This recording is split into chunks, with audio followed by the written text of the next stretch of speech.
au Kinous du Diamant Chassidique et en l'honneur de la conférence en direct et en l'honneur du jour du décès de Rabbi Levi Yitzhak Schneerson, il y aura de nombreuses surprises.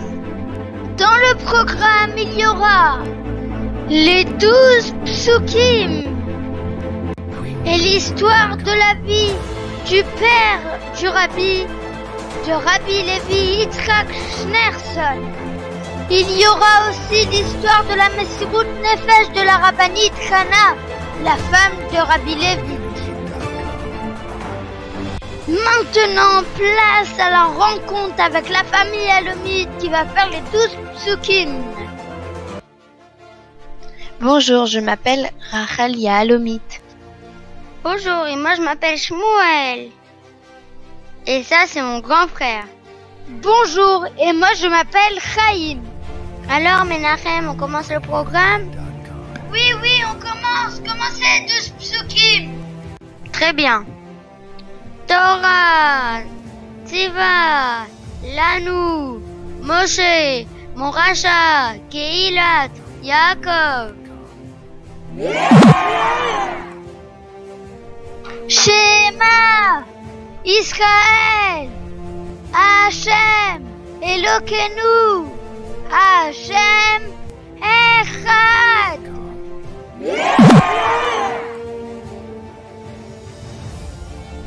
Bechol, Darvador, Chayav, Adam, Lirot, Et Atzmo, Keilu, Hu Yatsa, Mimitzraim.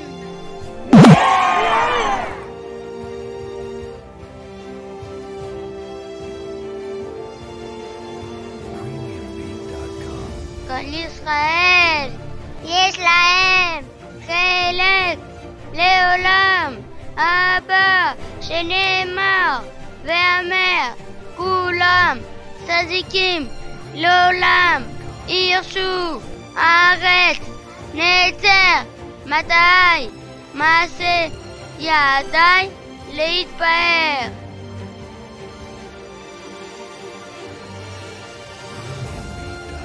Kikarov, Elecha, Adavar, Meyad, Beficha, Uvivacha, Lasoto.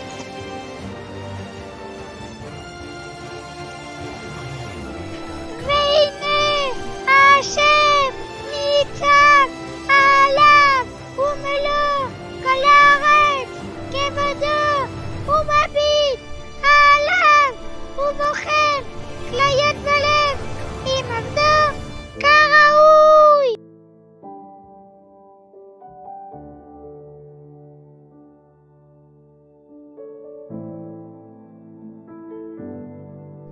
Bereshit, Bara, Elokim, Et, Hashemayim, Vet, Aret.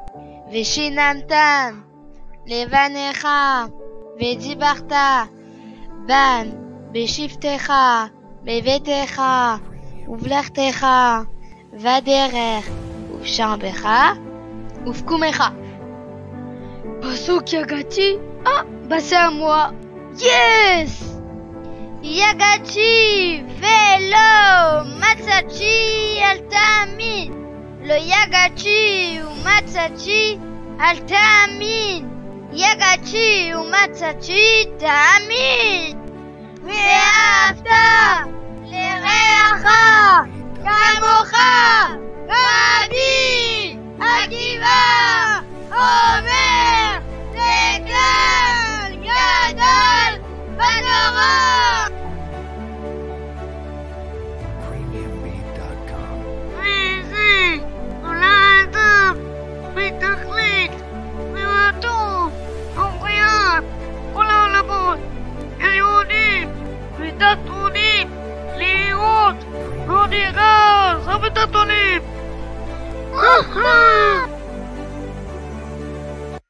Yehi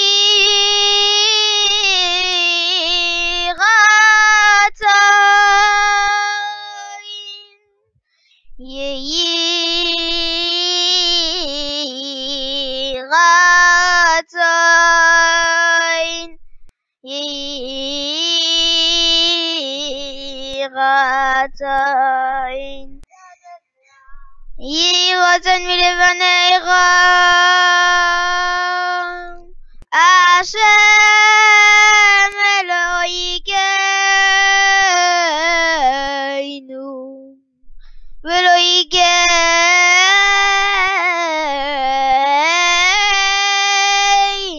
Avoiseinu.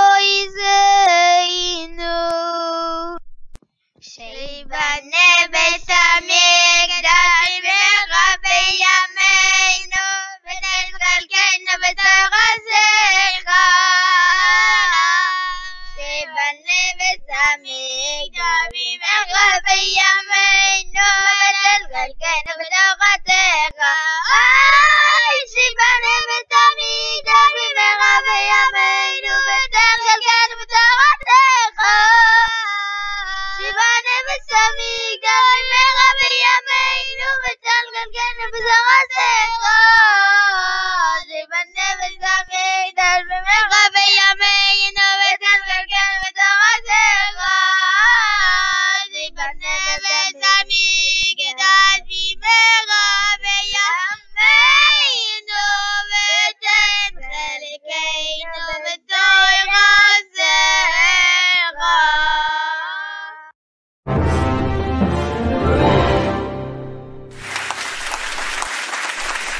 Bienvenue au Grand Kinous Live. Eh bien, peut-être il se passe en live, mais il se passe aussi en réel. Pas vraiment réel, en animation. Et bien maintenant, c'est arrivé l'heure de l'histoire de Rabbi Lévik. Puis après, on va continuer avec la musique de Shalom Dion.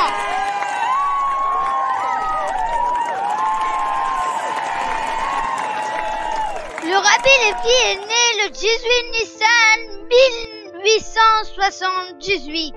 Retenez bien, il y aura un questionnaire à la fin du Kinous. Les parents de Rabbi Lévik, sa mère Zelda Rachel, qui était la fille de Shneor Heiken, et son père, Baruch Shneor.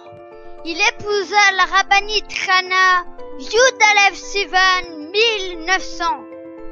Leur premier enfant était le rabbi de notre génération.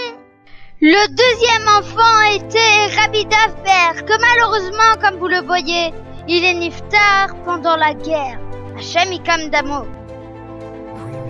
Et leur troisième enfant était Arielei. Il est né Chaf Aleph Adar Tafresh Samer Vav. Il avait 3 enfants en Reb Lévik. Une nuit, il s'est passé quelque chose plutôt bizarre. Je vais noter tout ce qui se passe dans la maison de Rabbi Lévik Schneerson et je vais recevoir beaucoup d'argent. Je vais rentrer chez moi, il commence à être tard.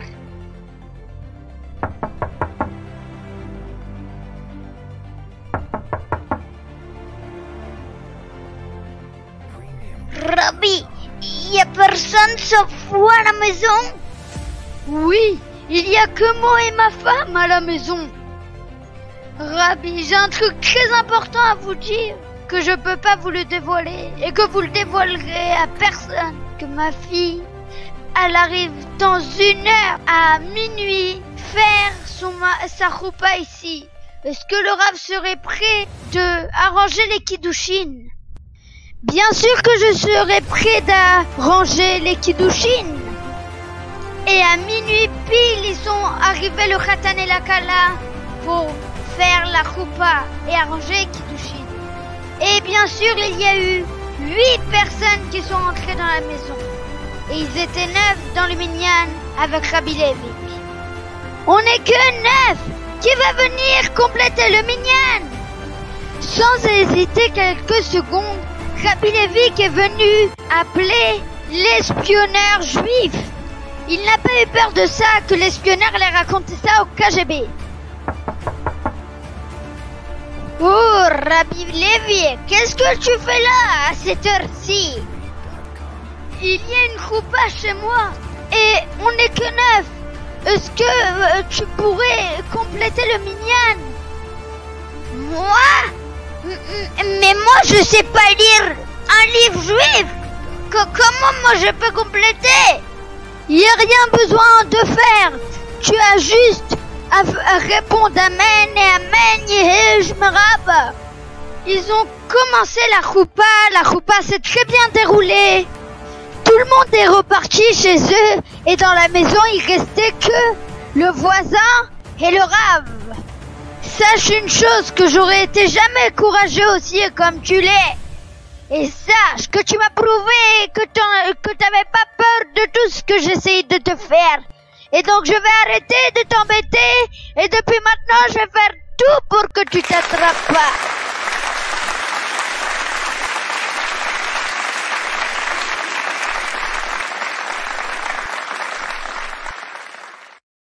Un, deux. Oui, la deuxième partie arrive sur Rabbi Levik. Soyez prêts.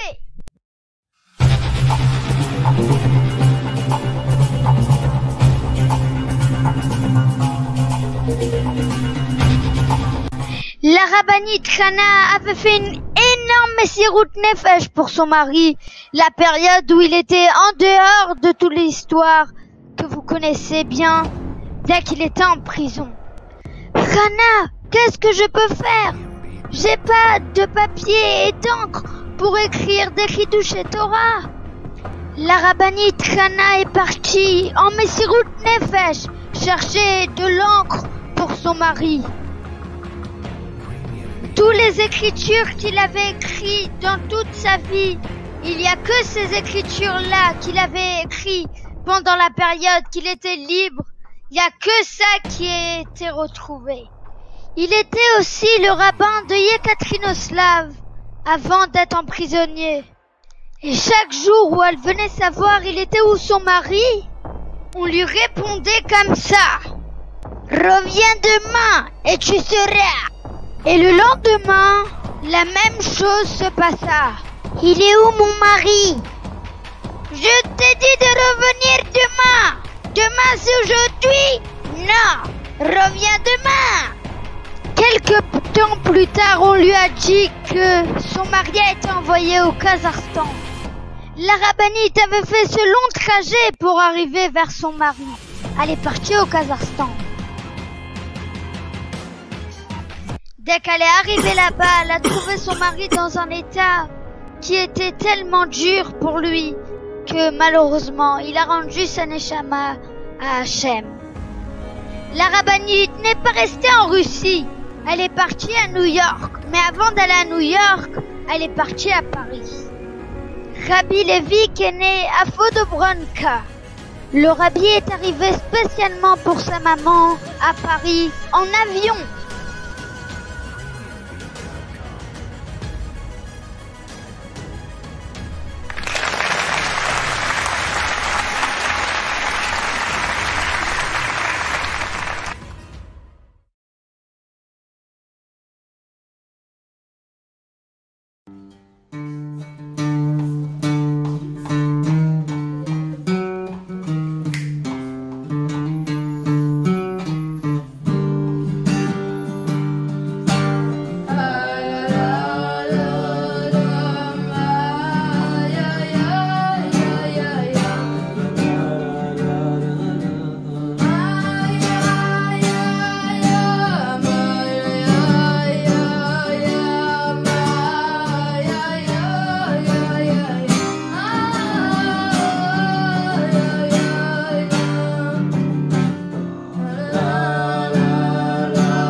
En résumé, Reb Levik est né à Fodobranka.